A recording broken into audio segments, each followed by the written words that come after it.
आप देख रहे हैं द स्टेबल ज्ञान। जानते हैं बिहार की 50 बड़ी खबरें, लेकिन वीडियो देखने के बाद आप बिना सब्सक्राइब किए चले जाते हैं, इसलिए पहले सब्सक्राइब कर लें। पुराने फॉर्म में लौटे के पथक, अब जमीन मालिकों की बढ़ाई टेंशन, दे दिया 15 दिन का समय। बिहार राजस्व परिषद के अध्यक्ष के पाठक अपने पुराने फॉर्म में एक बार फिर से दिखाई दे रहे हैं। उन्होंने पहले की तरह अपना रौद्र रूप दिखाते हुए एक्शन का आदेश दिया है। के पाठक ने फर्जी जमाबंदी के खिलाफ कार्रवाई करने का आदेश दिया है। वहीं के पाठक ने बकायेदारों की भी टेंशन बढ़ा दी है और 15 दिन का समय दिया है। बिहार के मोतिहारी में एसपी ने जज की गाड़ी का कटवाया चालान, सड़क पर गलत तरीके से खरीदी कार। बिहार के मोतिहारी में एक जज की गाड़ी का चालान काटा गया। गाड़ी सड़क पर ट्रैफिक नियमों का उल्लंघन करके खड़ी की गई थी। जब जिले के एसपी तक यह शिकायत गई तो उन्होंने जिला जज के निर्देश पर वाहन का चालान कटवाया। मुजफ्फरपुर बेंगलुरु एक्सप्रेस के एसी कोच में सो रहा था युवक, तभी बेड पर दिखा कुछ ऐसा, उड़ गई नींद। मुजफ्फरपुर से बेंगलुरु जाने वाली एक्सप्रेस में कॉकरोच की भरमार से यात्री परेशान हैं।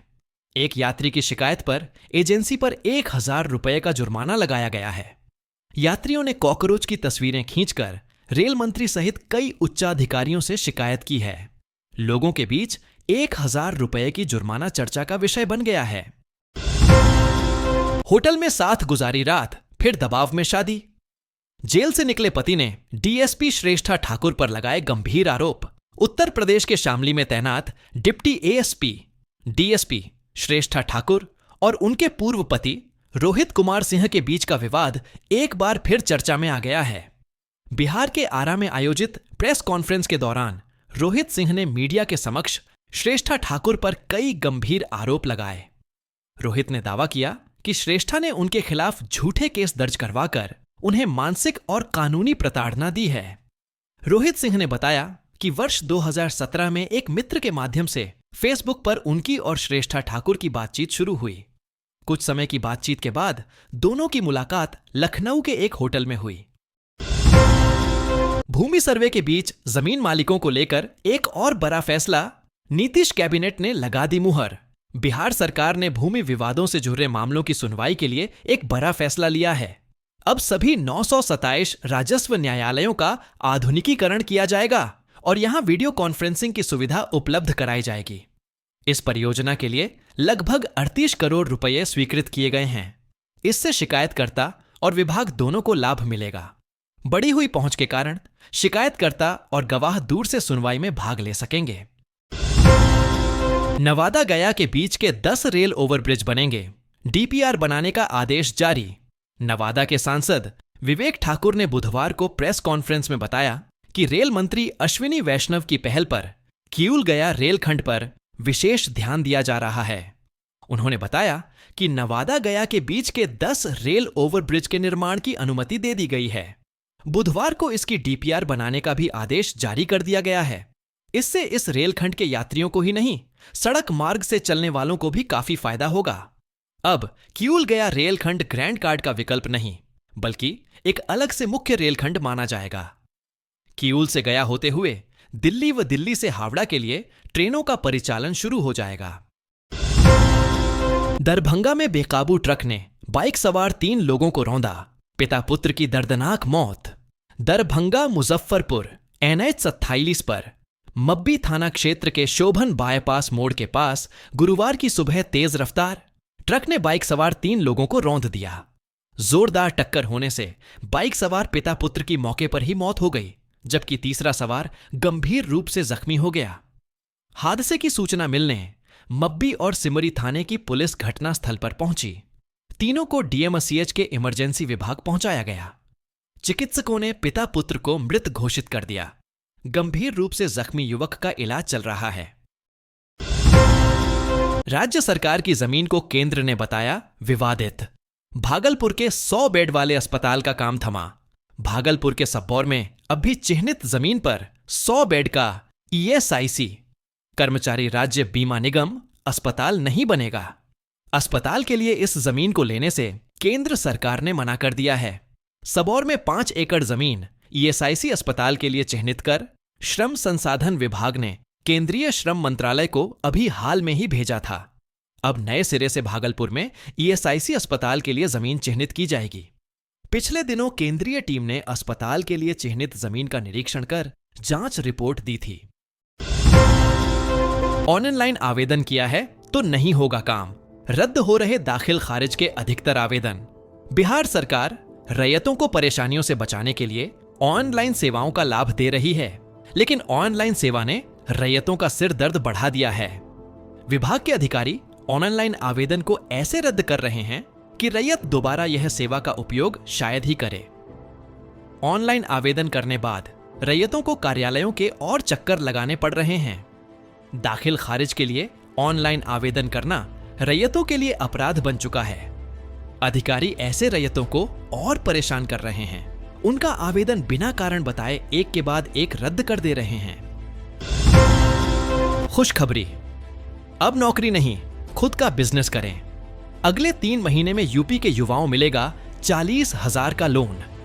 एमएसएमई मंत्री राकेश सच्चान ने बताया कि मुख्यमंत्री युवा उद्यमी विकास अभियान योजना के तहत अगले 3 माह में 40,000 युवाओं को आरण दिया जाएगा।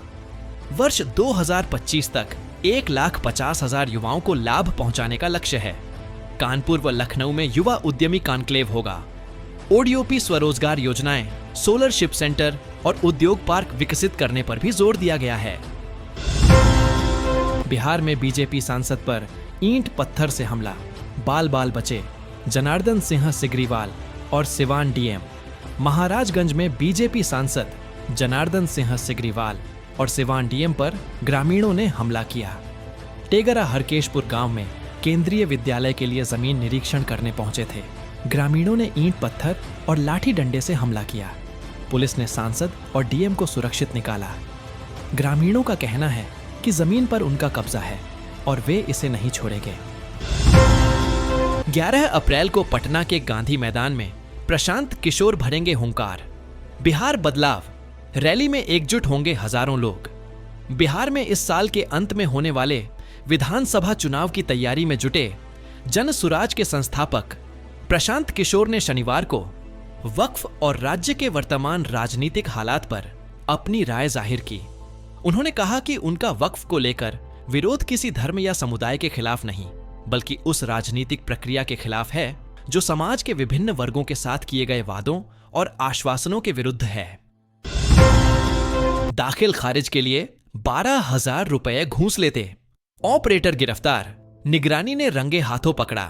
बिहार के वैशाली जिले में निगरानी विभाग की टीम ने सोमवार को जमीन के दाखिल खारिज की एवज में 12,000 रुपए की रिश्वत लेते डांटा एंट्री ऑपरेटर को रंगे हाथों गिरफ्तार किया। यह कार्रवाई बिधुपुर अंचल के सीओ कार्यालय में हुई। निगरानी की कार्रवाई के बाद अंचल और प्रखंड कार्यालय में अफरा तफरी मच गई।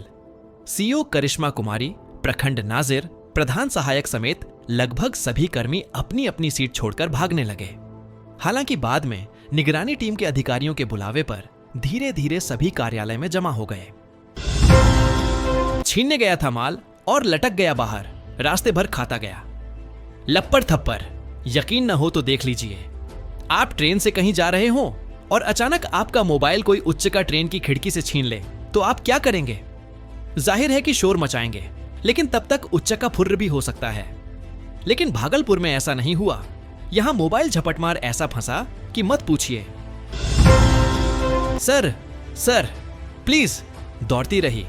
बिहार के शिक्षा मंत्री की गाड़ी गेट पकड़कर भागती रही महिला। बिहार का एक वीडियो सोशल मीडिया पर वायरल हुआ है, जिसमें शिक्षा मंत्री सुनील कुमार के पास अर्जी लेकर कुछ लोग पहुंचते हैं। वीडियो जदयू कार्यालय के गेट का लग रहा है। मंत्री कार में बैठते हैं। एक महिला अपनी अर्जी सुनाने के लिए मंत्री से गुहार लगाती है। मंत्री कार का शीशा उतारकर महिला की बात भी सुनते हैं। कार आगे बढ़ती है। महिला दरवाजे को पकड़े हुए आगे भागती रहती है। थोड़ी दूर तक महिला द्वार लगाती है और फिर मंत्री की गाड़ी आगे निकल जाती है। यह वीडियो सोशल मीडिया पर वायरल है। बिहार में सीएचओ परीक्षा में फर्जीवाड़े के सरगना पर शिकंजा, रविभूषण की संपत्ति होगी जब्त। स्वास्थ्य विभाग में 4500 कम्युनिटी हेल्थ ऑफिसर सीएचओ की बहाली की ऑनलाइन कंप्यूटर बेस्ड परीक्षा में धांधली की साजिश के मुख्य सरगना रवि भूषण और उसके सहयोगियों की संपत्ति जब्त होगी। सूत्रों के अनुसार बिहार पुलिस इसकी तैयारी में जुट गई है। करीब 8 वर्षों से परीक्षा फर्जीवाड़े की साजिश में जुटे रवि भूषण और इसके सहयोगियों ने काफी काली कमाई की है। वहीं आर्थिक अपराध इकाई यूयू की छापेमारी में सोमवार की देर रात गिरफ्तार हुए मुख्य सरगना रवि भूषण ने पूछताछ में कई जानकारियां दी। उसने बताया कि अपने 2 सगे भाइयों अवध भूषण और भरत भूषण के साथ मिलकर परीक्षा में धांधली की साजिश रची थी। बिहार में आसमानी आफत, मधुबनी में बिजली गिरने से 3 की मौत, दरभंगा में भी गई जान। बिहार में अचानक मौसम ने करवट ली है और कई जिलों में बारिश और वज्रपात की सूचना है। बिहार में बदले मौसम ने जहां लोगों को गर्मी से राहत दी है, तो वहीं कुछ जगहों पर बारिश और वज्रपात कहर बनकर भी इंसानों पर टूटा है। राज्य के अलग अलग जिलों में कई हादसे हुए हैं। मधुबनी जिले में वज्रपात की वजह से 3 लोगों की मौत हो गई है। यहां बुधवार सुबह आकाशीय बिजली ठनका गिरने से 3 लोगों की मौत हो गई, जिसमें 2 महिला और 1 पुरुष शामिल है। 2 अलग अलग थाना क्षेत्र में घटना हुई। एक घटना झंझारपुर थाना क्षेत्र के पिपरौलिया पंचायत वार्ड 4 में हुई, जबकि दूसरी घटना रुद्रपुर थाना क्षेत्र के ननौर पंचायत स्थित अलपुरा गांव वार्ड 10 में हुई। 9 साल बाद अचानक चली गई 26,000 शिक्षकों की नौकरी, जाने सिस्टम में कहां हुई चूक। पश्चिम बंगाल की मुख्यमंत्री ममता बनर्जी की सरकार को गुरुवार के दिन सुप्रीम कोर्ट से एक बड़ा झटका लगा है।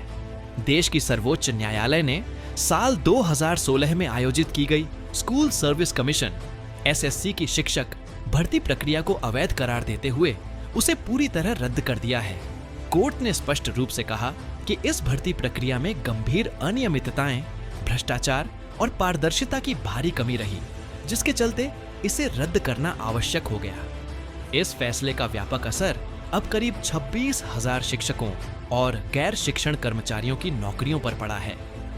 सुप्रीम कोर्ट के आदेश के बाद इन सभी की नियुक्तियों को निरस्त कर दिया गया है। दिखने लगा के पाठक के ऑन ऑर्डर का इफेक्ट, अधिकारियों को मिला 15 दिनों का अल्टीमेटम। के पाठक के आदेश का असर दिखने लगा है। बेतिया राज सचिवालय से स्वास्थ्य विभाग के 3 कार्यालयों को स्थानांतरित किया जा रहा है। जीर्णोद्धार कार्य के कारण यह कदम उठाया गया है। अपर मुख्य चिकित्सा पदाधिकारी, जिला प्रतिरक्षण पदाधिकारी, जिला वेक्टर जनित रोग नियंत्रण पदाधिकारी, जिला कुष्ठ निवारण पदाधिकारी, प्रभारी चिकित्सा पदाधिकारी कार्यालय को राज्य सचिवालय भवन से स्थानांतरित किया जा रहा है। बिहार की ऐसी ही ताजा खबरों को देखने के लिए द स्टेबल ज्ञान चैनल को सब्सक्राइब और वीडियो को लाइक जरूर कर लें।